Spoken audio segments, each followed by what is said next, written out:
Okay, so in today's class we will be studying about the liquidity ratios. So आज से हम लोग ratios start कर रहे हैं. तो ratios में सबसे पहला होता है आपका liquidity ratios, तो वहीं से start कर रहे हैं. तो यहाँ पे डालेंगे heading हम लोग.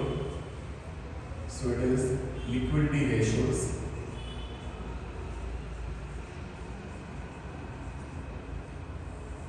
सबसे पहले हम लोग देख लेते हैं यहाँ पे इनके जो भी फॉर्मूलेज होते हैं. सो लिक्विडिटी रेशियोज के अंदर आपके दो टाइप के रेशियोज आते हैं.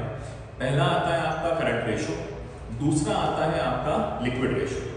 तो करंट रेशियो हम लोग देखेंगे. So the first one is your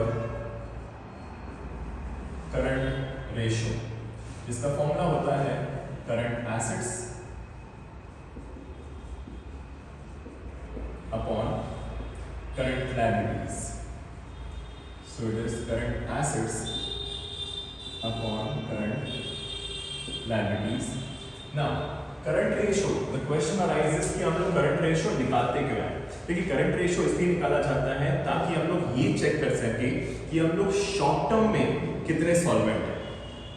क्योंकि सपोज हम लोगों ने गुड्स परचेज किए किसी भी क्रेडिटर से, हम लोगों ने उधारी में गुड्स परचेज किए हैं, तो अब जो हमारे करंट लायबिलिटी वाले लोग होते हैं वो लोग ये जानना चाहते हैं कि क्या हम इतने केपेबल हैं भी कि नहीं हैं कि उनको अमाउंट पे ऑफ कर भी पाएंगे कि नहीं कर पाएंगे. उसी के लिए वो लोग चेक करते हैं हमारा करंट रेशियो, जिसका फॉर्मूला होता है current assets upon current liabilities. So जो हमारे करंट लायबिलिटीज वाले लोग होते हैं वो लोग देखते हैं कि क्या हमारे पास सफिशिएंट करंट एसेट्स अवेलेबल हैं भी कि नहीं है. तो क्योंकि वो लोग ये देखते हैं, सो यहाँ पे जो आइडियल रेशियो बताया गया है वो बताया गया है इट इज 2:1. It is 2:1. मतलब कि आपके पास अप्रोक्सीमेटली ट्वाइस होने चाहिए current assets as compare to your current liabilities. तो यहाँ पे हम लोग देख लेते हैं एक बारी कि करंट एसेट्स आपके कौन कौन से हो सकते हैं. सो करंट एसेट्स जो आपके होते हैं दैट इज सबसे पहला एक तो आएगा कैश जो आपके पास रखा हुआ है, दूसरा होता है bank, then it's your marketable securities, next आपके पास आते हैं डेटर्स. डेटर्स में एक चीज का ध्यान रखना होगा आप लोगों को कि debtors will be taken as net of provisions. कहने का मतलब ये है कि डेटर्स में से आपको प्रोविजन फॉर डाउटफुल डेट को माइनस करना होगा. सो यहाँ पे मैं डेटर्स लिख रहा हूँ. सो it is debtors plus bills receivable, debtors plus bills receivables. इसमें से हम लोग माइनस कर देते हैं provision for doubtful debts. Provision for doubtful debts, इस चीज का ध्यान रखेंगे. सिर्फ और सिर्फ यही एक ऐसा रेशियो है जिसमें आपको प्रोविजन को माइनस करना होता है. बाद में एक और फॉर्मूला आता है ट्रेड रिसीवेबल्स टर्नओवर रेशियो, वहां पे प्रोविजन आप माइनस नहीं करते हैं.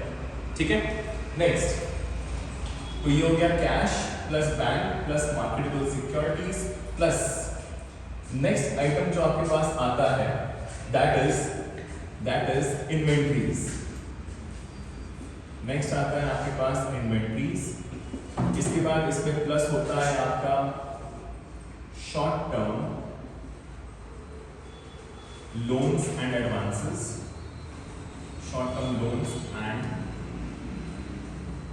एडवांसेस, प्लस होते हैं इसमें प्रीपेड एक्सपेंसेस, प्लस होते हैं आपके accrued incomes, plus the last is your current investments. So mainly 6 types के होते हैं आपके करंट एसेट्स जो हम ऑलरेडी देख चुके हैं बैलेंस शीट में. सो एक हो गया आपका cash and cash equivalents, that is cash bank marketable securities. दूसरे होते हैं आपके ट्रेड रिसीवेबल्स, तो हो गया डेटर्स एंड बिल्स रिसीवेबल. तीसरे होते हैं आपके इन्वेंट्रीज, चौथा शॉर्ट टर्म लोन्स एडवांसेस, पांचवा prepaid expense and accrued income which is the part of other current assets. Last आते हैं आपके पास करंट इन्वेस्टमेंट्स। सो ये सब क्या होते हैं? आपके करंट एसेट्स होते हैं।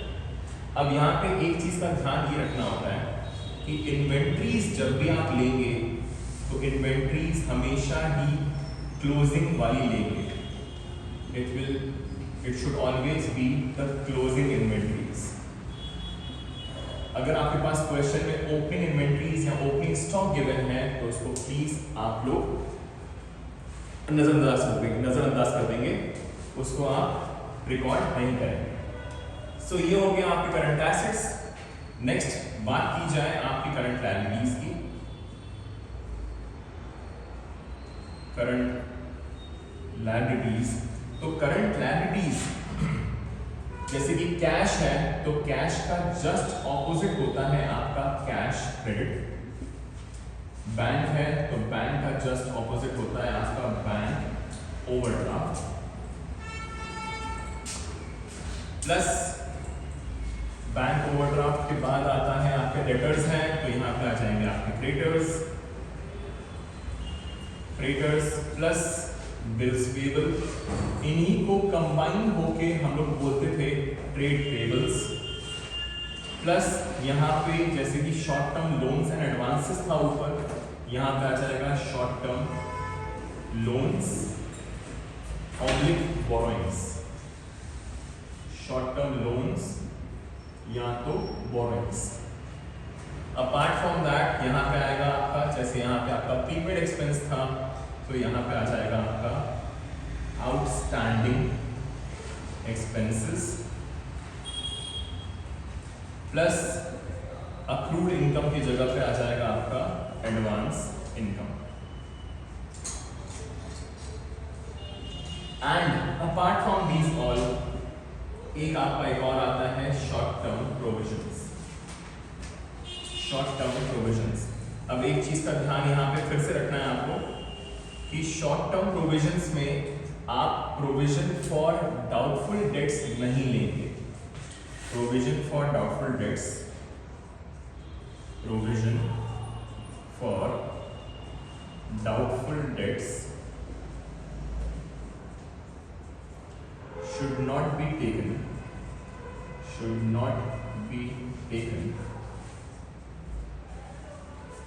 as current liability।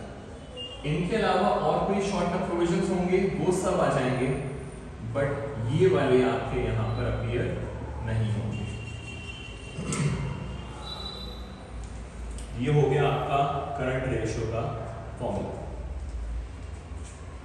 अब अपार्ट फ्रॉम दैट इन्वेंट्रीज यहाँ पे लिखवाई हुई है, यहाँ पे एक और चीज लिखवानी थी। Inventories does not include loose tools comma spare parts and stores. एक छोटी चीज का ये भी ध्यान रखना है आपको, तो ये चीज है ध्यान रखने के लिए। सो यहाँ पे इन टोटल जो चीजों का ध्यान रखना है वो है एग्जैक्टली टोटल तीन चीजें कौन कौन सी हैं। सबसे पहले जब भी आप डेटर्स और बिल्स रिसीवेबल लोन लेंगे आप लोग तो उसमें से प्रोविजन को माइनस कर देंगे एक। दूसरा, ये प्रोविजन आपका करंट लायबिलिटीज वाले शॉर्ट टर्म प्रोविजंस में नहीं आएगा। तीसरा, इन्वेंट्रीज हमेशा क्लोजिंग इन्वेंट्रीज लेंगे। चौथा, इन्वेंट्रीज में आप लूज टूल्स, स्पेयर पार्ट्स और स्टोर्स को एक्सक्लूड कर देंगे। अगर ये अमाउंट लिखा भी हुआ है तो उसको आप माइनस कर देंगे। यहाँ तक क्लियर है क्या? चलो, अब अगर यहाँ तक क्लियर है तो ये हो गया आपका फर्स्ट रेशियो। अब आते हैं हम लोग सेकंड रेशियो पे। So second ratio is your, इसका नाम होता है लिक्विड रेशियो, इसी का दूसरा नाम होता है क्विक रेशियो, तीसरा नाम होता है एसिड टेस्ट रेशियो। मतलब ये इतना क्विक, इतना स्पीडी वाला होता है।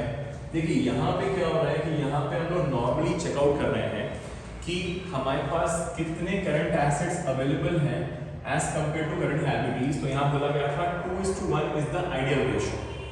मतलब कि आपके पास current asset should be twice, क्योंकि 2-3 महीने तक देखते हैं ये लोग कि 2-3 महीने में कैपेसिटी है कि नहीं है, 2-3 महीने में अमाउंट पे ऑफ हो पाएगा कि नहीं हो पाएगा। बट जब बात आती है आपकी लिक्विड रेशियो की, ये चेक किया जाता है तुरंत, एकदम इमीडिएटली के इफेक्ट पर देखा जाता है इसको कि क्या अगर आज की डेट में सबके सब करंट लायबिलिटीज वाले आपके पास उठ के आ जाते हैं, तो क्या इतने करंट एसेट्स अवेलेबल हैं कि आप तुरंत आज ही के दिन पे ऑफ कर पाओगे कि नहीं पे ऑफ कर पाओगे। तो इसलिए लिक्विड रेशियो एकदम क्विक होता है। एसिड टेस्ट रेशियो ऐसा इसलिए बोला गया है जैसे कि एसिड तुरंत रिएक्ट करता है, ये भी उतना ही फास्ट रेशियो है। सो यहाँ पे इसका फॉर्मूला लिख लेते हैं हम लोग। इसका फॉर्मूला होता है आपका लिक्विड एसिड्स या तो quick acids upon current liabilities. Liquid acids या तो quick acids upon current liabilities. So this is the formula to find out the liquid ratio. अब यहाँ पे जैसे आइडियल रेशियो था आपका 2:1, यहाँ पे जो आइडियल रेशियो बताया गया है वो बताया गया है 1:1, क्योंकि एकदम इमीडिएट बना होता है, तो आपके पास जितने भी करंट लायबिलिटीज हैं उतने ही एग्जैक्टली आपके पास एसिड्स अवेलेबल होने चाहिए। So what is the difference between liquid acids and current acids? अब वो देख लेते हैं। So यहाँ पे जो आपके लिक्विड एसिड्स होते हैं वो होते हैं आपके again the same, that is cash plus bank plus marketable securities plus debtors plus bills receivables. जो आइटम्स उधर लिखे थे करंट एसिड्स के लिए वही आइटम्स हैं ये, इसमें से बस माइनस हो जाएगा again your provision for doubtful debts, provision for doubtful debts. So it is like this. Plus यहां पे लिखा था हम लोगों ने इन्वेंट्रीज, तो मैं यहां पे लिख रहा हूं सेम चीज inventories plus short term loans and advances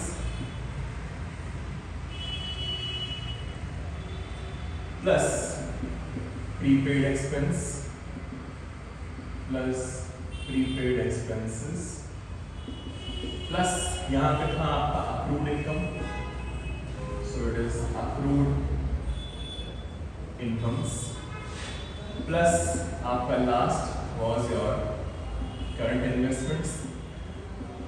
तो यहाँ पे तो उठाकर मैंने सब सेम चीजें लिखी हैं, तो ऐसी क्या डिफरेंस हो गया इन दोनों में? तो डिफरेंस इज कि यहाँ पे इन्वेंट्रीज नहीं होता और प्रीपेड एक्सपेंसेस भी नहीं आते। तो प्लीज लिख कर काटेंगे ताकि ये चीज याद रहे जब हम लोग क्वेश्चन सॉल्व करें, ठीक है। तो यहाँ पे दो चीजें, इन्वेंट्रीज एंड प्रीपेड एक्सपेंस। तो यहाँ पे लिक्विड एसिड्स का एक और फॉर्मूला हो सकता है, लिक्विड एसिड्स का एक और फॉर्मूला हो सकता है कि आपको सिंपली करंट एसिड्स में से इन्वेंट्रीज माइनस कर देना है और आपको प्रीपेड एक्सपेंसेस भी माइनस कर देना है।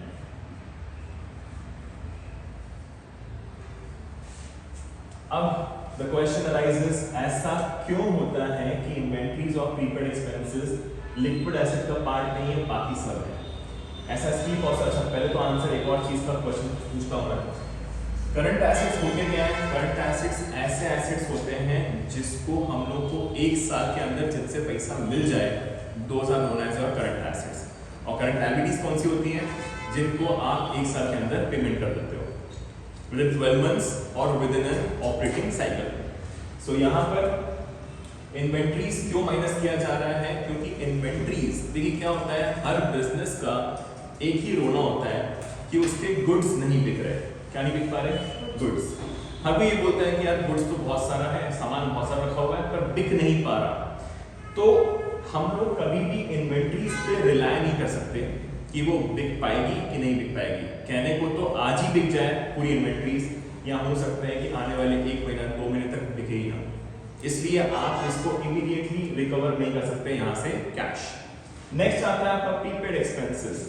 अगर आपने किसी को पहले ही अमाउंट पे कर दिया है तो वो भी आपको वापस नहीं करेगा।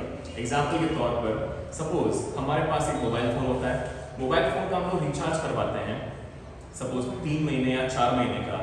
1 महीने बाद हमारे सपोज बोर्ड एग्जाम्स आ गए, हमको फोन चलाने के लिए मना कर दिया गया, तो क्या आप उस कंपनी से, कम्युनिकेशन कंपनी से अमाउंट वापस ले सकते हो क्या? ऑब्वियसली नहीं। तो इसलिए प्रीपेड जो आपने पहले से एक्सपेंस पे करके रखे हुए हैं वो वापस मिलना पॉसिबल नहीं होता है इमीडिएटली। कैश मिल पाना इज नॉट पॉसिबल, इसलिए ये दोनों चीजें यहाँ से ठीक। नेक्स्ट आता है आपका करंट लायबिलिटीज। तो current liabilities is the same. So current liabilities मैं लिखता हूँ डायरेक्टली कि ये होंगी एग्जैक्टली सेम जो हमने पढ़ी थी यहाँ पर। So these are the same current liabilities. So ये हो गया आपका लिक्विड रेशो। अच्छा यहाँ पर क्योंकि हम लोगों ने इन्वेंट्रीज ही माइनस कर दी है, समझिएगा इस चीज को।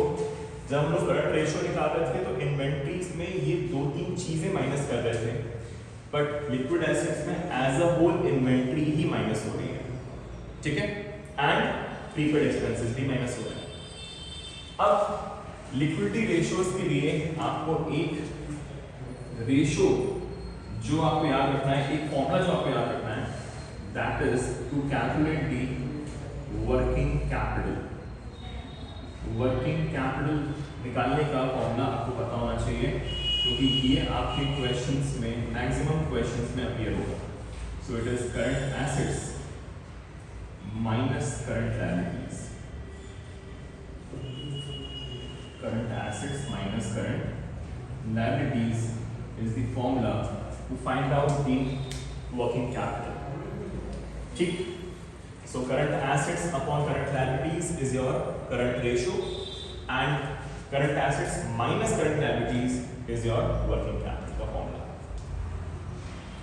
So एकदम स्क्रीन पे ये नोट डाउन करेंगे, फिर हम लोग आगे बढ़ेंगे।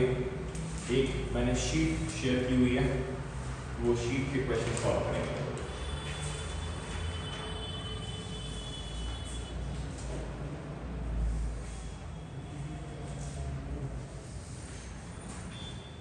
जो क्वेश्चंस हैं वो आपको कमेंट सेक्शन में मिल जाएंगे,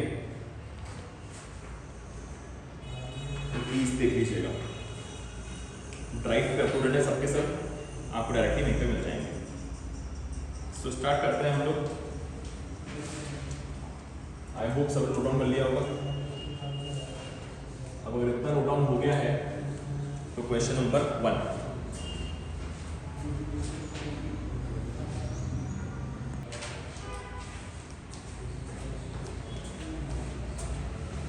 ओके, सो क्वेश्चन नंबर 1 हमारे पास वर्किंग कैपिटल लिखा हुआ है। जस्ट अभी हमने देखा था formula, current assets minus current liabilities.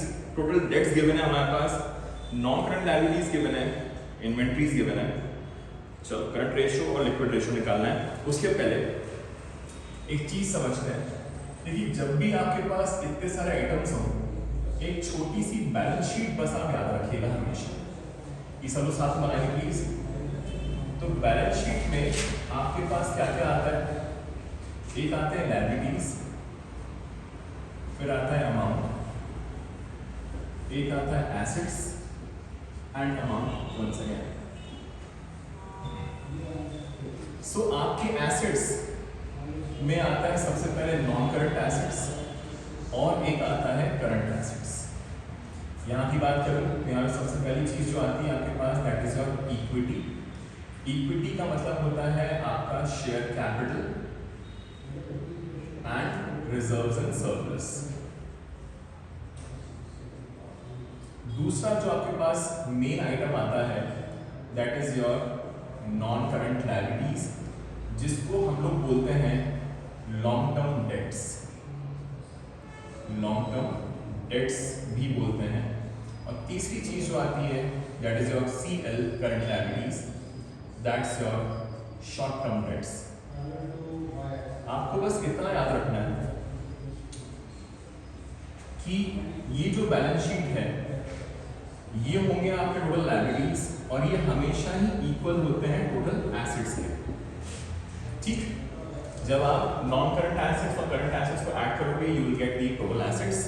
Next, जब आप equity that is share holders fund, share capital, reserves and surplus में प्लस करोगे नॉन करंट लायबिलिटीज और current liabilities, you will get as a whole the total liabilities.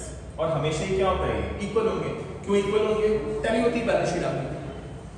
अब यहां पर एक चीज का ध्यान ये रखना है, अगर आप इन दोनों चीजों को प्लस करते हैं that is if you add non current liabilities and current liabilities you will get the total debts, you will get total debts. Likewise अगर आप इक्विटी और NCL को प्लस करते हैं तो आपके पास निकल के आता है, मैं यहाँ लिख देता हूँ इसको, कैपिटल एम्प्लॉयड। बस ये चीज लिख के रख लीजिए, आपको इतनी चीज पता होनी चाहिए कि जब आप इन दोनों को प्लस करेंगे equity NCL you will get capital employed and NCL plus CL करेंगे you will get total debts. ठीक, चलो अब अगर यहाँ तक क्लियर है तो इस क्वेश्चन को देखते हैं थोड़ा ध्यान से। आपके पास लिखा हुआ है वर्किंग कैपिटल। चलो सबसे पहले लिख देते हैं हम लोग वर्किंग कैपिटल का फॉर्मूला। सो यहाँ पे हमारे पास वर्किंग कैपिटल निकालने का जो फॉर्मूला होता है वो होता है current assets minus current liabilities और वर्किंग कैपिटल गिवन है आपको 10 lakhs। वर्किंग कैपिटल गिवन है आपके पास 10 lakhs। अब यहाँ पे एक और चीज देखिएगा, टोटल डेट्स गिवन है। जस्ट अभी आपको बताया मैंने what is the meaning of total debts, it's the sum of NCL and CL, it's the sum of NCL and CL। तो टोटल डेट्स आपके पास जो गिवन है वो गिवन है 45 lakhs। सो यहाँ पे नेक्स्ट फॉर्मूला लिख रहा हूँ मैं, total debts is equal to NCL plus CL। So यहाँ टोटल डेट्स गिवन है आपको 45 lakhs। तो ये आ गया आपके पास 45 lakhs। NCL आपके पास क्वेश्चन में NCL भी गिवन है, non current liabilities, that is how much 40 lakhs plus CL। तो क्या हम लोग इस फॉर्मूले से CL निकाल सकते हैं, ऑब्वियसली निकाल सकते हैं। सो यहाँ पे इसको इधर लेकर आ जाएंगे तो आपके पास CL जो आ जाएगा that would be how much 5 lakhs। तो ये आ गया आपका करंट लायबिलिटीज 5 lakhs। इसको हम लोग इधर पुट अप कर देंगे सो आपका CA करंट एसेट्स निकल के आ जाएगा। सो करंट एसेट्स कितना आ जाएगा आपका 15 lakhs। सो आपके पास करंट एसेट्स आ चुका है और करंट लायबिलिटीज आ चुकी हैं, तो क्या आप रेशियो निकाल सकते हो? आप ही ना, ठीक है। सो यहाँ पे करंट रेशियो निकालने का फॉर्मूला होता है current assets upon current liabilities. But इसमें एक और चीज इंपॉर्टेंट चीज है, ध्यान से देखिएगा। इन्वेंट्रीज दी हुई है आपको कितनी की 12 lakhs, दिख रहा है? इस 12 lakhs में लिखा हुआ है includes loose tools of how much 2 lakhs। कहने का मतलब ये है कि आपके करंट एसेट्स में आपके पास जो करंट एसेट्स दिख रहे हैं यहाँ पे 15 lakhs के, इस 15 lakhs में आपके पास इन्वेंट्री 12 lakhs भी जुड़ी हुई होगी। कितनी होगी इन्वेंट्रीज 12 lakhs, बट उसमें 2 lakhs किस चीज का है, लूज टूल्स का है। और हम लोगों ने पढ़ा था कि लूज टूल्स को क्या करना पड़ता है, आपको माइनस करना पड़ता है। तो यहाँ पर करंट एसेट्स, सही वाले करंट एसेट्स होंगे आपके 15 lakhs minus 2 lakhs, 15 lakhs minus 2 lakhs upon 10 lakhs upon 5 lakhs। आपके पास करंट लायबिलिटी 5 lakhs है।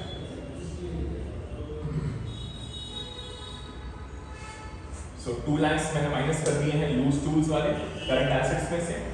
सो जो मेरे पास एक्चुअल में आगे current asset that is 13 lakhs upon 5 lakhs. So this will give me 2.6:1. 2.6:1. ये हो गया आपका करंट रेशियो. लिक्विड रेशियो की बात की जाए, एक और निकालना लिक्विड रेशियो भी. सो लिक्विड रेशियो का फॉर्मूला जो हम देख चुके हैं ऑलरेडी, वो होता है liquid assets upon current liabilities. So liquid assets में आपको क्या करना होता है, करंट एसेट्स में से आपको पूरी की पूरी ही इन्वेंटरीज माइनस करनी होती है. हमने पढ़ा था जस्ट अभी 2 फॉर्मूलेस कि जो भी आपके पास करंट एसेट्स हैं उसमें से आप पूरी की पूरी क्या माइनस कर दो, इन्वेंटरीज ही माइनस कर दो. तो हमारे पास करंट एसेट्स थे 15 lakhs के, इसमें से 12 lakhs की थी आपकी इन्वेंटरीज. तो कितना बच जाएगा आपके पास, 3 lakhs. So ये 3 lakhs, so it will be 3 lakhs upon current liabilities is same 5 lakhs will give you how much, 0.6:1. So ये रहे आपके दोनों answer. This is 2.6 and that is 0.6:1. So ये खत्म हो गया आपका क्वेश्चन नंबर 1, जिसमें आपको वर्किंग कैपिटल की यूज था और लूज टूल्स भी इसमें आ गया था. अब आते हैं क्वेश्चन नंबर 2 पे.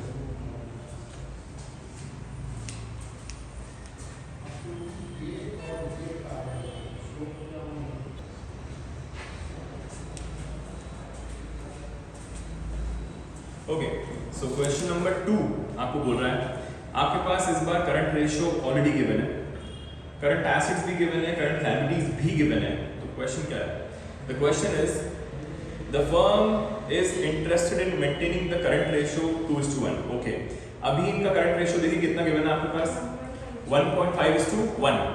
अब कंपनी कितना चाह रही है, 2:1.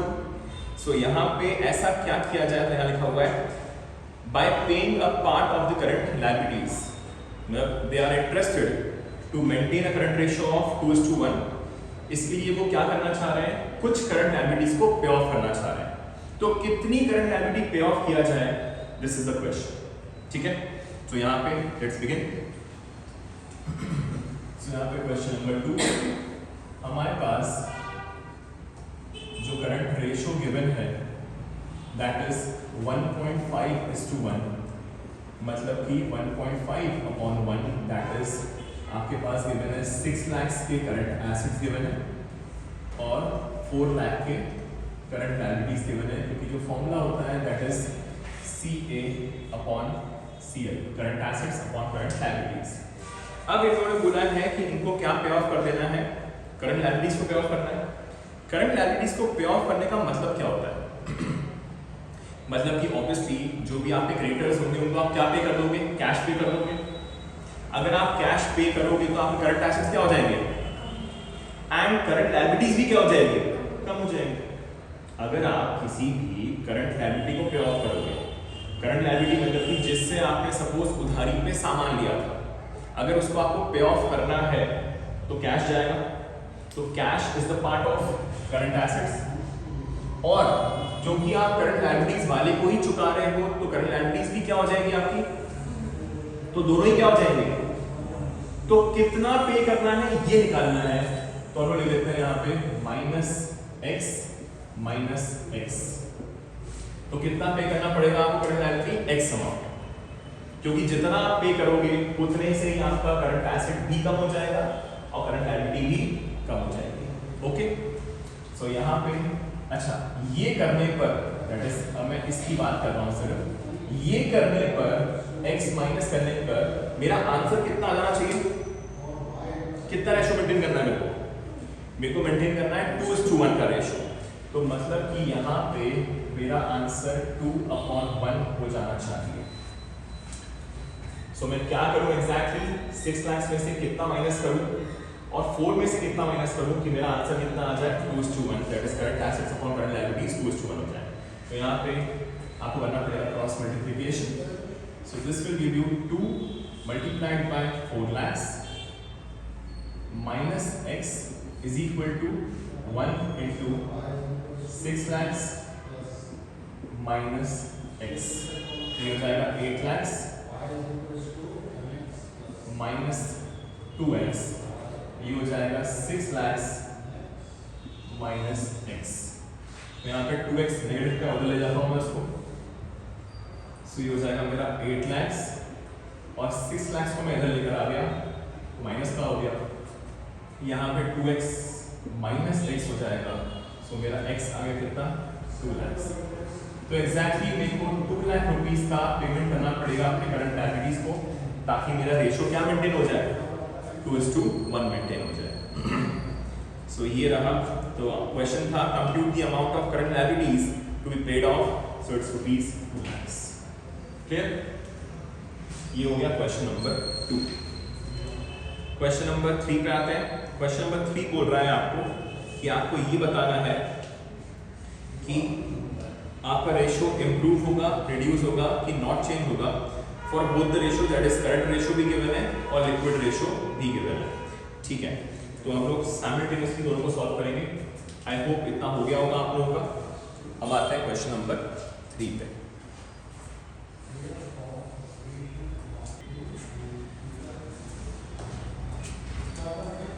क्वेश्चन नंबर 3, आपके पास करंट रेशियो का जो फॉर्मूला होता है वो होता है current assets upon current liabilities, जो कि आपके पास गिवन है 1.5:1, तो मतलब इट इज 1.5/1। तो करंट एसेट्स आपके पास गिवन है 1.5, that is current assets are 1.5 times as compare to your current liabilities. So यहाँ पे काम ये कर सकते हैं हम लोग कि हम लोग अज्यूम कर लेते हैं, इसको मल्टीप्लाई कर लेते हैं हम लोग पहले तो 1 लाख से, इसको भी मल्टीप्लाई कर लेते हैं 1 लाख से। ये एग्जांपल दे रहा हूँ मैं, आप 10,000 से भी कर सकते हो, 100 से भी कर सकते हो, किसी भी अमाउंट से कर सकते हो, ताकि अमाउंट्स हमारे पास एक फिगर आ जाए, ताकि अमाउंट्स में आ जाए कि कितना अमाउंट होना चाहिए। तो यहाँ पे अगर मैं 1 लाख से मल्टीप्लाई करूँगा तो मेरे पास 1,50,000 के करंट एसेट्स रखे हुए हैं और 1 लाख रुपीस की करंट लायबिलिटीज रखी हुई है। अब आता हूँ मैं फर्स्ट वाले पॉइंट पर। यहाँ पे मैं लिक्विड रेशियो भी लिख लेता हूँ। तो मेरे पास जो लिक्विड रेशियो है उसका फॉर्मूला होता है liquid assets upon current liabilities, जो कि है मेरे पास 1:1 I guess, yes. So again multiply करूँगा 1 लाख, इसमें मल्टीप्लाई करूँगा 1 लाख से, सो मेरे पास अमाउंट्स निकल के आ गए हैं। तो मेरे पास लिक्विड एसिड्स और करंट लायबिलिटीज दोनों ही 1 लाख दिए हुए हैं। अब हम लोग सॉल्व करते हैं फर्स्ट वाले पॉइंट्स। फर्स्ट बोल रहा है sale of office equipments for 20,000, book value 25,000। Okay, तो यहाँ पर मेरे पास CA/CL जो रखा हुआ है 1,50,000 है ये, और ये है मेरे पास 1 लाख। अब देखिएगा ध्यान से क्या लिखा हुआ है। मैंने एक ऑफिस इक्विपमेंट बेच दिया 20,000 रुपीज में, जिसकी बुक वैल्यू थी 25,000। मतलब मेरे एसेट्स में एक ऑफिस इक्विपमेंट दिख रहा था, कितने वैल्यू का 25,000 का। मैंने उसको कितने में बेच दिया 20,000 में। तो अगर मैंने उसको 20,000 में बेचा है तो मेरे पास क्या आ गया होगा, कैश आ गया होगा। और कैश किसका पार्ट होता है हमारा, करंट एसेट्स का। तो साफ मतलब ये है कि आपका कैश यहाँ पे इंक्रीज हो गया होगा, दैट इज आपका करंट एसेट्स इंक्रीज हो गया होगा 20,000 से। आप समझ पा रहे हैं आप लोग कि मैंने यहाँ पे अमाउंट्स क्यों लिए, क्योंकि मेरे को अमाउंट्स के साथ डील करना है, मेरे को रेशियो के साथ डील नहीं करना। तो मैंने इसको पहले जो रेशियो था उसको अमाउंट फॉर्म में कन्वर्ट किया, इसके बाद मैं यहाँ पे सब कुछ प्लस माइनस कर रहा हूँ। तो जैसे ही मैं ऑफिस इक्विपमेंट बेचता हूँ, ऑब्वियसली मेरे पास कैश या बैंक के थ्रू अमाउंट आएगा। तो जैसे ही मेरे पास कैश या बैंक के थ्रू अमाउंट आएगा तो मेरा करंट एसेट्स उतने अमाउंट से बढ़ जाएगा। तो मैंने कर दिया प्लस। अब एग्जैक्टली मैंने बेचा क्या है, अपना ऑफिस इक्विपमेंट। क्या बेचा है मैंने, office equipment is the part of non current assets, is the part of non current assets. जैसे आप मशीन बेचते, बिल्डिंग बेचते, तो क्या वो करंट एसेट होता है क्या, नहीं, ठीक है। तो यहाँ पे कुछ भी माइनस नहीं होगा। बट अगर आप अपने इन्वेंट्रीज बेच रहे होते तो आपका करंट एसेट्स भी कम हो रहा होता। ठीक है, इन्वेंट्रीज बेच तो क्या होता है, आपका करंट एसेट कम हो जाता है, तो inventories is a part of current assets only. So यहाँ पे आप माइनस कुछ नहीं करोगे। अच्छा, यहाँ पे प्रॉफिट या लॉस हुआ है, प्रॉफिट या लॉस आपका जाता है कहाँ पे जाता है, reserves and surplus, that is statement of profit and loss में जाता है। तो यहाँ पे हम लोग का कुछ काम नहीं है, so we are only concern with current assets and current liabilities. So यहाँ पे सिर्फ और सिर्फ इतना आंसर आएगा। सो ये हो गया आपका 1,70,000 अपॉन 1 लाख। सो इसका आंसर आ गया है 1.7:1, दैट इज ये हो गया है आपका इम्प्रूव। तो यहाँ लिख देता हूँ मैं, द फर्स्ट का answer is improve, first answer is improve. Clear है आपको? ठीक है, अब लिक्विड रेशियो का फर्स्ट वाला देख लेते हैं हम लोग। फॉर्मूला होता है LA, that is liquid assets upon current liabilities. So this is 1 lakh upon 1 lakh. अब यहाँ पे भी अगेन आपने क्या बेचा, office equipment is not the part of current asset nor it is the part of liquid assets. आपके पास सिर्फ और सिर्फ क्या आया होगा, कैश। क्या होगा आपके पास, कैश। तो यहाँ पे कैश आया होगा, तो प्लस कर देंगे यहाँ पे 20,000। सो ये हो गया आपका 1.2:1। Again this is also improve. तो ये आपका रेशियो बढ़ गया। ये खत्म हो गया आपका फर्स्ट ए पार्ट। अब आते हैं नेक्स्ट। नेक्स्ट दिया हुआ है, अगेन अगर लिख लेता हूँ यहाँ पे मैं, CA upon CL is equal to 1,50,000 upon 1 lakh. यहाँ पे भी LA upon CL 1 lakh upon 1 lakh. Second point जो बोल रहा है मेरा, that is payment of declared dividend. मैं किस चीज का पेमेंट कर रहा हूं, जो डिविडेंड ऑलरेडी डिक्लेयर हो चुका। देखिए क्या होता है, कंपनी जब भी डिविडेंड को डिक्लेयर करती है, डिविडेंड मतलब कि प्रॉफिट का हिस्सा जो आप किसको देते हो, अपने शेयर होल्डर्स को। अगर आप अपने शेयर होल्डर्स को दोगे तो वो कहां से दोगे, आप अपने प्रॉफिट से। तो प्रॉफिट से आप उसको कहां कन्वर्ट कर देते हो, उसको आप कन्वर्ट कर देते हो अपने करंट लायबिलिटीज में। समझिएगा प्लीज, अगर डिविडेंड ऑलरेडी डिक्लेयर हो चुका है, ना लिख लीजिए चीज, declared dividend is a current liability. जो डिविडेंड ऑलरेडी डिक्लेयर हो चुका है वो आपकी करंट लायबिलिटी बन चुकी होती है, क्योंकि उसको अब आपको पे करना बाकी है। ठीक, सो यहां पर हम लोगों ने पे कर दिया है डिक्लेयर्ड डिविडेंड। सपोज एग्जांपल लेते हैं कि हम लोगों ने जो अमाउंट डिक्लेयर किया होगा, जो डिविडेंड डिक्लेयर किया होगा, वो किया होगा सपोज 20,000। कुछ भी अजम्पशन ले सकते हैं हम लोग, जरूरी नहीं है 20,000, आप 50,000 भी ले सकते हो। बस इतना रखिएगा कि इन दोनों फिगर्स के कम ही हो, ताकि यहाँ पे आंसर निकालने में आसानी रहे। तो यहाँ पे अज्यूम कर रहा हूँ मैं 20,000। तो अगर आपने 20,000 रुपीज का पेमेंट किया, देखो वहां लिखा हुआ है पेमेंट। पेमेंट का मतलब है आपके पास से क्या जाएगा, कैश। तो पैसे जाएंगे तो मतलब कि आपके करंट एसेट क्या हो जाएंगे, कम हो जाएंगे। तो इससे मैंने क्या कर दिया, करंट एसेट को कम कर दिया। एंड अभी जस्ट बताया था आपको मैंने कि जो डिविडेंड डिक्लेयर हो चुका होता है वो क्या कहलाता है, करंट लायबिलिटी। सो ये हो जाएगा माइनस 20,000, करंट लायबिलिटी भी कम हो जाएगी। सो यहाँ पे आपको दिख जरूर रहा होगा, आपको दिख जरूर रहा है कि दोनों ही कम हुए हैं, मतलब कि आंसर आएगा नो चेंज। पर ऐसा बिल्कुल भी नहीं है, भले ही दोनों कम हो रहे हैं पर आंसर नो चेंज नहीं होगा। ठीक है, फिर आप पे कर लेते हैं हम लोग। सो 1,30,000 तो ये हो जाएगा 1 2 3 4, 1 2 3 and 4। 13 डिवाइड बाय 8 कितना होगा, ये हो जाएगा 1.8 1 8, यहाँ पे बचा 5, 48, 6, 8 6 40, 1.6 समथिंग आ रहा है, 1.625 आ रहा है इस टू 1। सो यहाँ पे आपका इनिशियल रेशियो कितना था, 1.5। 1.5 से क्या हो गया, ये आपका 1.6 हो गया। तो क्या आ जाएगा आंसर आपका, इम्प्रूव। सब चीज़ों का ध्यान रखना होता है आपको कि यहाँ पे भले ही दोनों अमाउंट सेम से माइनस हो रहा है, सेम से प्लस हो जाए, तो भी आपको चेकआउट करना ही होगा। यहाँ पे चेक कर लेते हैं। अगेन आपने अमाउंट पे किया है तो 20,000 current that is liquid assets minus, और ये लायबिलिटी होती है करंट लायबिलिटी, तो ये दोनों ही माइनस हो जाएंगे, तो ये हो जाएगा आपका 80,000 अपॉन 80,000। सो इस बार यहाँ पे आपका आंसर इज 1:1, तो it is no change. So यहाँ पे आपका नो चेंज आंसर आ गया। ठीक, next third that is C part करेंगे। So it is current assets upon current liabilities 1,50,000 upon 1 lakh.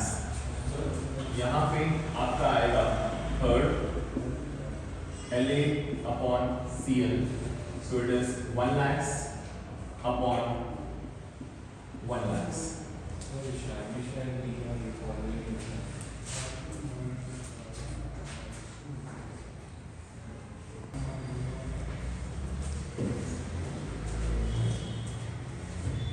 So यहाँ पे है थर्ड पॉइंट बोल रहा है purchase of loose tools against cash.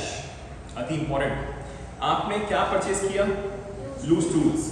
तो लूज टूल्स तो हम ऑलरेडी देख चुके हैं कि वो आपका एक्सक्लूडेड होता है फ्रॉम दी इन्वेंटरीज। ठीक है, आगे ना ये करते हैं हम लोग। तो यहाँ पर अगर आपने लूज टूल्स परचेज किए हैं, अगर आप नॉर्मली कुछ गुड्स या इन्वेंटरीज परचेज कर रहे होते तो वो प्लस हो जाता, क्योंकि आपके पास वो इन्वेंट्री आ चुकी होती तो आप प्लस करते। बट इस बार आपके पास क्या है? Loose tools. तो लूज टूल्स तो वैसे ही पार्ट नहीं है, तो यहाँ पे प्लस नहीं होगा। प्लस अगर हुआ 0, मैं कुछ भी नहीं करूंगा। बट मैंने परचेज किया है तो मैंने क्या पे किया होगा? कैश। तो मेरे पास से कैश गया, तो कैश जाने का मतलब क्या हो गया? करंट एसेट्स कम हो गया। इजी, क्योंकि कैश जाने का मतलब करंट एसेट्स कम होना। तो ये मेरे पास आ जाएगा। अच्छा, करंट लायबिलिटी में कोई चेंजेस नहीं है, जरूरी नहीं है कि दोनों जगह चेंजेस हो, कोई एक भी चीज हो सकती है। तो यहाँ पे आपका आ जाएगा 130 अपॉन 1 लाख।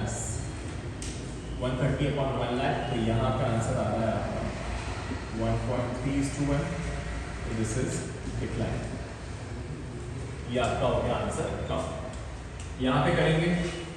अब यहाँ पे तो इन्वेंट्रीज ही पार्ट नहीं होते, लूज टूल भूल ही जाएंगे अपन लोग, तो इन्वेंट्रीज ही पार्ट नहीं है, तो सिर्फ और सिर्फ कैश गया आपके पास से 20,000।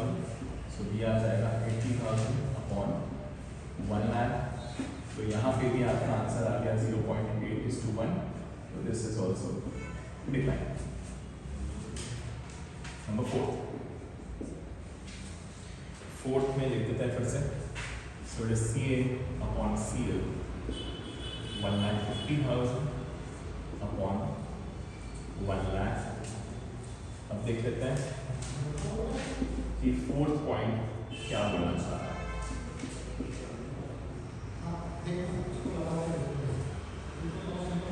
तो 4th पॉइंट जो आपका बोल रहा है वो बोल रहा है डिसऑनरिंग ऑफ बिल्स पेबल।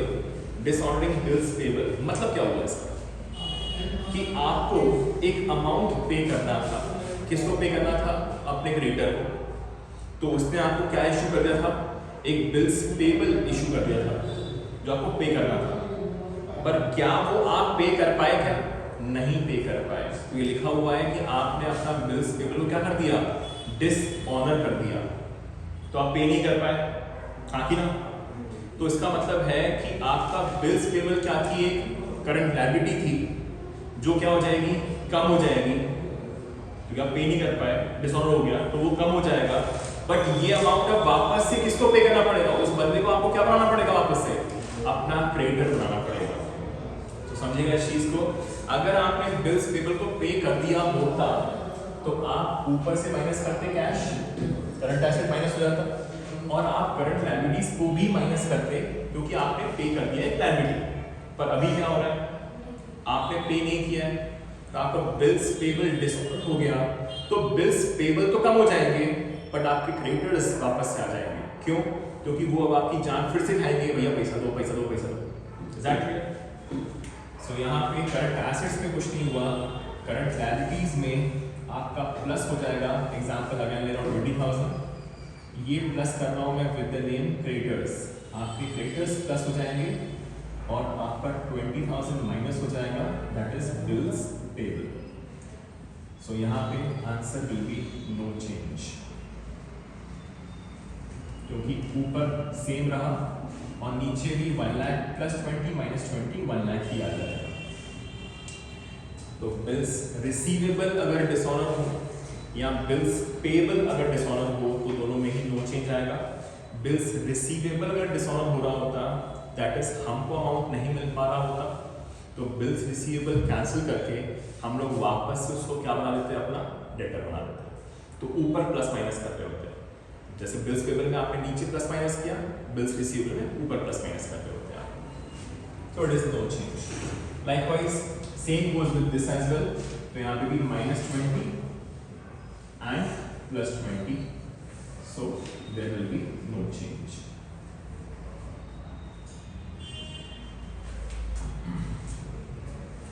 अब आते हैं फिफ्थ पे, CA upon CL 1,50,000 upon 1 lakhs, यहाँ पे भी हुई। तो आप समझ पा रहे होंगे अब कि मैंने यहाँ पे फिगर्स में क्यों लिया है ये।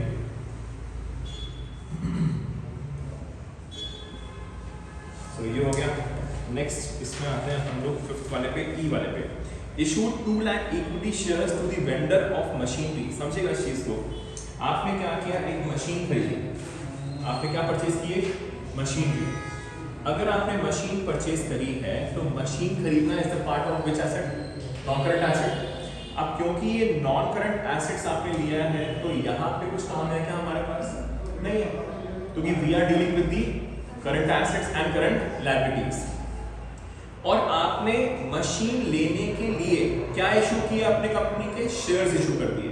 तो क्या शेयर्स आप करंट लायबिलिटी होते हैं क्या, नहीं होते। सो यहाँ पर इसका तो कुछ होगा ही नहीं, so it is simply no change. यहाँ पे कुछ प्लस माइनस नहीं होगा, so it is no change. कुछ भी प्लस माइनस नहीं, सो यहाँ पे नो चेंज बिकॉज, क्योंकि यहाँ पे रीजन भी देने को आ सकता है। तो machinery is the part of non current assets and equity shares is the part of equity, that is share holders fund. ये हो गया आपका ई पॉइंट। एफ पे आते हैं। एफ लिखा हुआ है bills receivable endorsed to a creditor dishonoured. ये अच्छा है, तो ये कर लेते हैं हम लोग। सिक्स्थ मैं काम करता हूँ, इसी को सिक्स्थ बना लेता हूँ, नेक्स्ट कर लेते हैं। Sixth CA upon CL 1,50,000 divide by 1 lakh, और यहाँ पे सिक्स्थ हो जाएगा LA,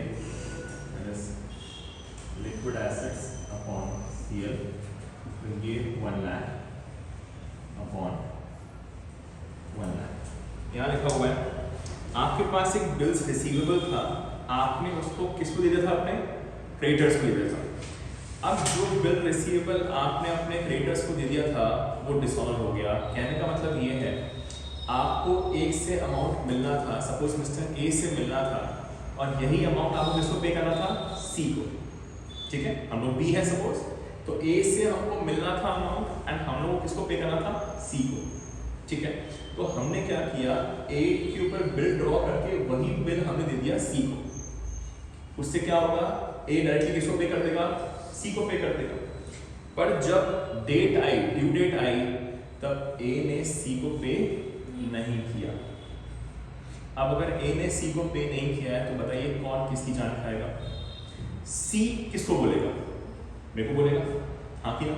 तो सी बोलेगा भैया अमाउंट मिलना था, अमाउंट तो मिल ही नहीं पाया, तो वो मेरी जान खाएगा। तो वो मेरे को उसको क्या बनाना पड़ेगा, अपना वापस से बनाना पड़ेगा क्रेडिटर। तो मेरी क्या बन जाएगा, वो वापस से क्रेडिटर बन जाएगा। और जिससे मेरे को अमाउंट लेना था उसने तो अमाउंट पे नहीं किया सी को, उसको क्या बनाना पड़ेगा मेरे को, डेटर। सो एक तरफ मेरा क्रेडिटर करंट लायबिलिटी इंक्रीज हो जाएगा, दूसरी तरफ मेरे करंट एसेट्स में डेटर्स इंक्रीज हो जाएंगे, ठीक। सो यहाँ पर आपके current assets in the form of debtors increase हो गए और 20,000 in the form of creditors. ये डेटर्स एसेट्स होते हैं तो प्लस, और ये क्रेडिटर्स लायबिलिटी होती है तो प्लस। सो यहाँ पे आंसर आ जाएगा आपका 1,70,000 अपॉन 1,20,000। तो ये हो गया आपके 0,0,0,0 cancel. So 17 upon 12 will give you, ये आ जाएगा आपका 1.12 so this will give you 1.4 something, 2 मतलब 1.41, तो 1.5 से 1.41 हो गया है, तो ये हो जाएगा आपका डिक्लाइन। भले ही अगेन दोनों में ही प्लस प्लस हुए हैं, पर फिर भी क्या हो गया आपका आंसर डिक्लाइन हो गया।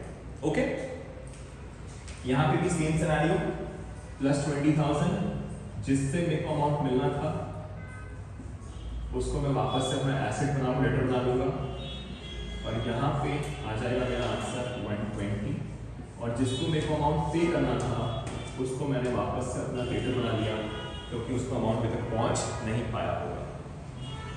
सो यहाँ पे आ गया आपका नो चेंज। देखिए अगर रेशो इक्वल होता है, 1:1 है, इसलिए यहाँ पे नो चेंज आना पॉसिबल है। अगर आपका रेशो हल्का सा भी चेंज हो जाएगा, सेम नहीं होगा, तो यहाँ पे आंसर भी डिफरेंट हो जाएगा, ठीक। ये हो गया आपका 6th वाला पॉइंट। 6th वाले के बाद आते हैं हम लोग 7th, दैट इज ABCDEFG पे आते हैं हम लोग, G पे आते हैं। सो मैं काम करता हूँ, यहीं पे कुछ बता देता हूँ।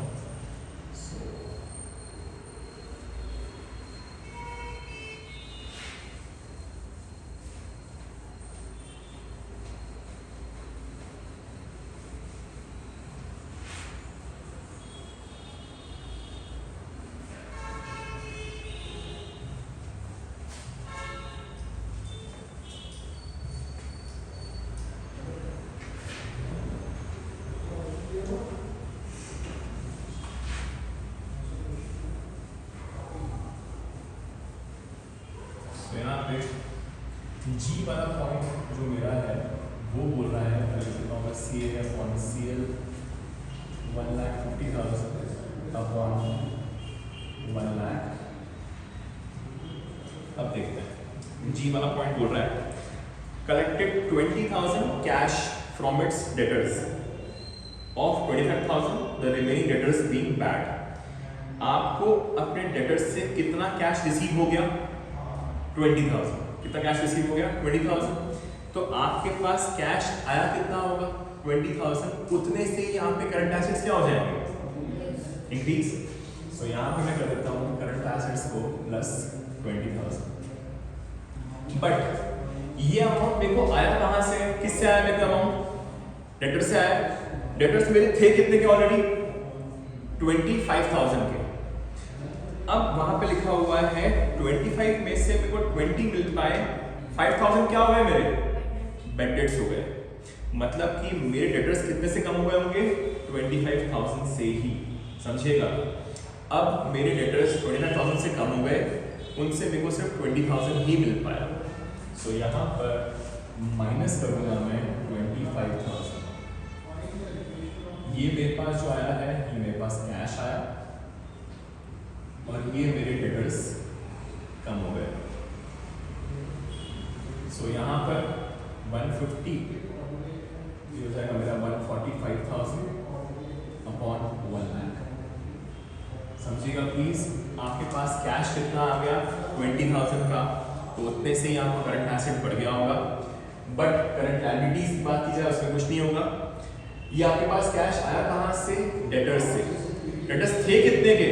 25,000, जिसमें से उनने सिर्फ 20,000 ही पे किया, तो मेरे डेटर्स कम हो गए 25,000 के, और कैश आता है 20। मैं ये नहीं बोल सकता कि 5,000 बाद में मिलेंगे। 5,000 का मेरा क्या हो गया? नुकसान हो गया। डेटर्स मेरे कम ही हो गए, खत्म ही हो गए एक तरीके से। सो ये खत्म हो गया आपका जी पॉइंट। यहाँ पे भी लिख लेते हैं जी का answer. So it is LA upon CL, so it is 1 lakh upon 1 lakh. So यहाँ पे भी आपका प्लस कैश आया 20 माइनस 25, तो ये हो जाएगा 95,000 अपॉन 1 लाख। तो ये भी हो गया आपका डिक्लाइन। सो दिस इज 0.95:1 और यहाँ पे हो गया 1.45:1। तो ये भी था आपका डिक्लाइन का सिनेरियो ही। हो गया तो क्लियर। जी के बाद आते हैं एच पे। एच बोल रहा है आपको accepted bills of exchange known by the creditor 7,000। अब क्या हुआ, हमने किसी से उधारी में सामान लिया होगा। अगर आपने किसी से सामान उधारी में लिया है तो उसको अमाउंट पे करना बाकी है, तो वो हमारे लिए क्या कहलाता है, एक creditor. He is our current liability. अब उसी को क्योंकि अमाउंट पे करना बाकी था, बहुत टाइम से हम लोग अमाउंट पे नहीं कर पाए होंगे, तो उसके ऊपर हमारे ऊपर क्या ड्रॉ कर दिया है, बिल। तो हमारे लिए वही अमाउंट अब क्या बन जाएगा, बिल्स पेएबल बन जाएगा। तो क्रेडिटर्स भी एक लायबिलिटी था और अब वो किस में कन्वर्ट हो गया, आपका बिल्स पेएबल में। तो अगेन करंट लायबिलिटी है, सो यहाँ पे प्लस माइनस हो जाएगा, no change is the answer. So CA upon CL, तो ये गिवन है आपको 1,50,000 अपॉन 1 लाख। करंट एसेट्स में एसेट्स में चेंज आ नहीं रहा है आपके यहाँ पे। Bills payable example 20,000, bills payable बढ़ गया और आपका क्रेडिटर्स कम हो गए, क्योंकि क्रेडिटर्स ही आपके कन्वर्ट हो गए हैं बिल्स पेबल। सो यहाँ पे आंसर जो आ जाएगा आपका, that would be the same 150 upon 1 lakh, that is no change. And यहाँ पे H में भी सेम सिनारियो होगा, so that is 1 lakh upon 1 lakh। तो यहाँ पे प्लस 20 बिल्स पेबल बन गया वो, माइनस 20 क्रेडिटर्स खत्म हो गए। तो ये हो गया आपका अगेन भी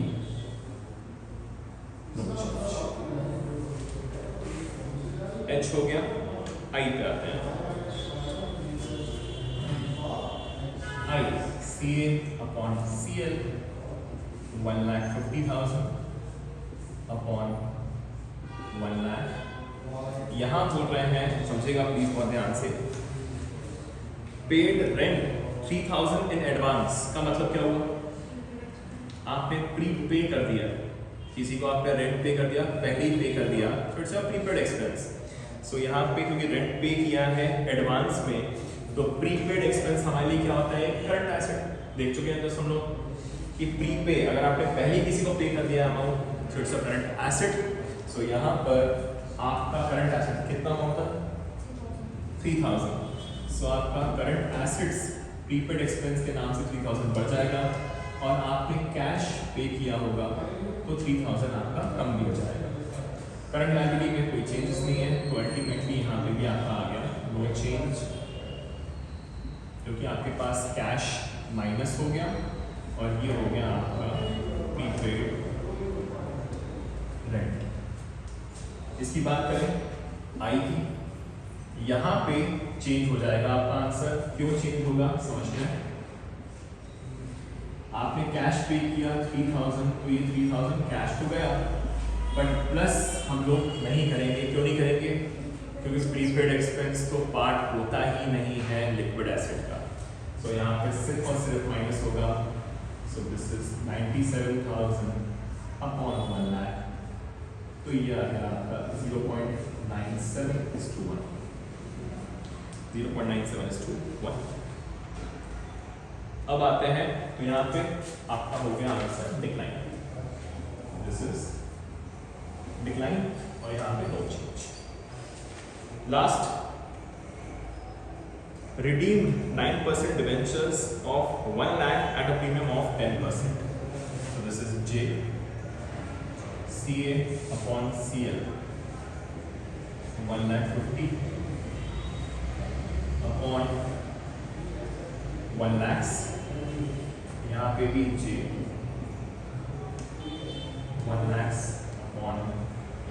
लैक्स। अब एक काम करता हूँ मैं, यहाँ पे थोड़ी सी दिक्कत जाएगी क्योंकि यहाँ पे 1 लाख वाला ही अमाउंट पे करना है, तो यहाँ पे आपका 0 हो जाएगा।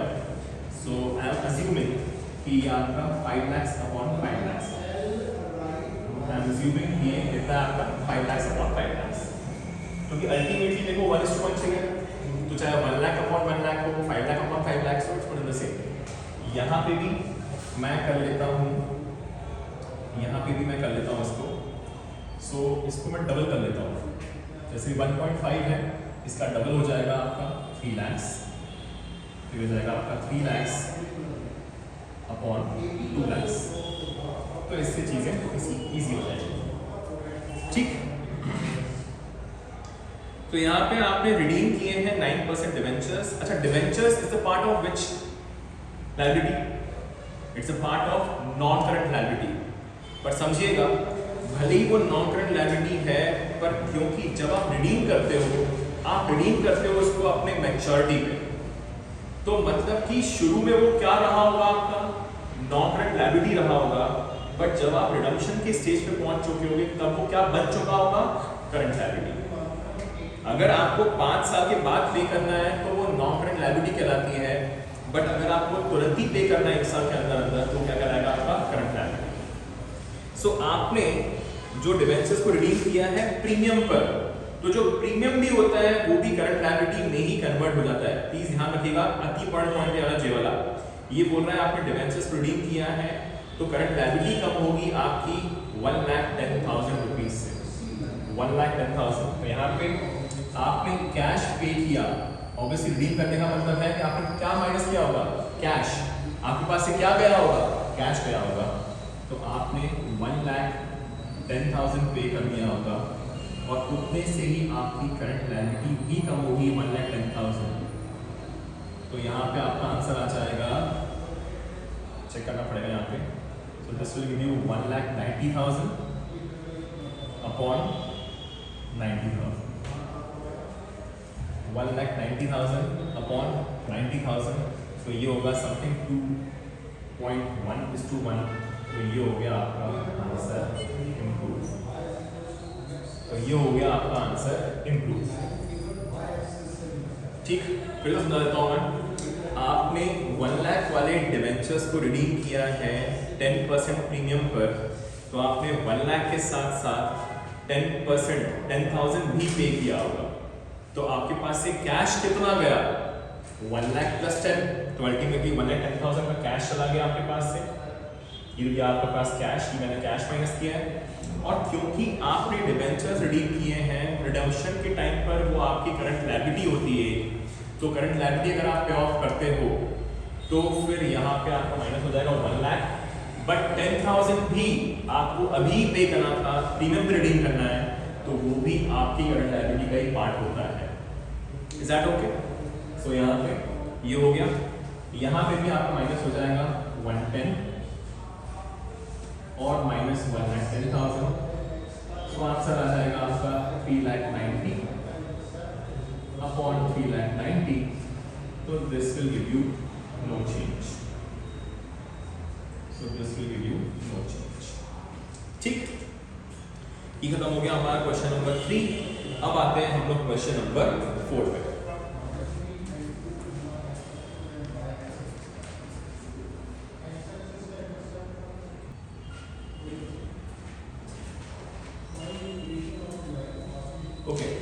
सो क्वेश्चन नंबर 4 बोल रहा है कि आपके पास करंट रेशो है 4.5:1, लिखेंगे यहाँ पे number 4, current ratio is CA upon CL, that is 4.5:1, का मतलब हो गया 4.5 upon 1।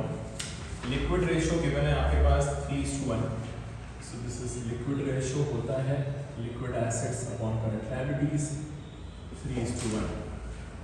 Okay, inventories is 3 lakhs, inventories given है आपके पास 3 lakhs रुपीज की, तो निकालना है हम लोग को current liability, current asset, quick asset, CL कितना, CA कितना और क्विक एसेट्स कितना। चलो, क्विक एसेट्स का फॉर्मूला पता है आपको, क्या होता है, करंट एसेट्स माइनस इन्वेंट्रीज, पढ़ चुके हम लोग ये। सो यहाँ पे एटलीस्ट माइनस एक चीज तो पता है आपको, 3 lakhs, ठीक है। सो यहाँ पे ये हो जाएगा quick asset is CA minus 3 lakhs। तो क्विक एसेट, तो ये quick asset and liquid assets is one the same thing. So यहाँ पे मैं काम ये कर सकता हूँ कि मैं QA की जगह पर, क्विक एसेट की जगह पर ये लिख दूँ। सो ये हो जाएगा मेरा CA माइनस 3 lakhs। अरे हाँ कि ना, पॉसिबल है। क्विक एसेट का फॉर्मूला होता है CA माइनस इन्वेंट्रीज। मेरे पास CA गिवन नहीं है, माइनस 3 lakhs कर देता हूँ मैं यहाँ पे। अपॉन क्या हो जाएगा, CL 3:1। तो ये हो जाएगा मेरा 3CL is equal to CA minus 3 lakhs, cross multiply कर दिया। अगर इतना हो गया, इधर क्रॉस मल्टीप्लाई कर लिखते हैं हम लोग। सो ये हो जाएगा मेरा CA is equal to 4.5 CL। तो मैं CA की जगह पर इसको पुट कर दूँ। मेरे पास जो ये रखा हुआ है CA कर दिया आ गया, मैं पुट कर देता हूँ मैं। So this will give you 3CL is equal to 4.5 CL minus 3 lakhs। सो इसको इधर ले जाता हूँ, इसको इधर ले जाता हूँ। सो ये हो जाएगा 4.5 CL में से माइनस कर दूंगा मैं 3CL, तो 3 lakhs इधर आ जाएगा। तो ये पॉजिटिव का हो जाएगा 3 lakhs। सो इससे मेरा CL, तो this will give you 1.5 current liabilities is equal to 3 lakhs। तो ये 4.5 में से 3 माइनस होगा, कितना बचेगा? बचेगा 1.5। अरे हाँ कि ना, फिर समझाओ क्या आ गया। सबसे पहले मेरी एक इक्वेशन ये बन गई क्विक एसिड्स वाली, दूसरी इक्वेशन मेरी ये बन गई। देखो पहली इक्वेशन ये हो गई, दूसरी इक्वेशन ये हो गई। पहले को मैंने यहाँ पे क्विक एसिड्स की जगह पर ये पुटअप कर दिया यहाँ पे, ओके।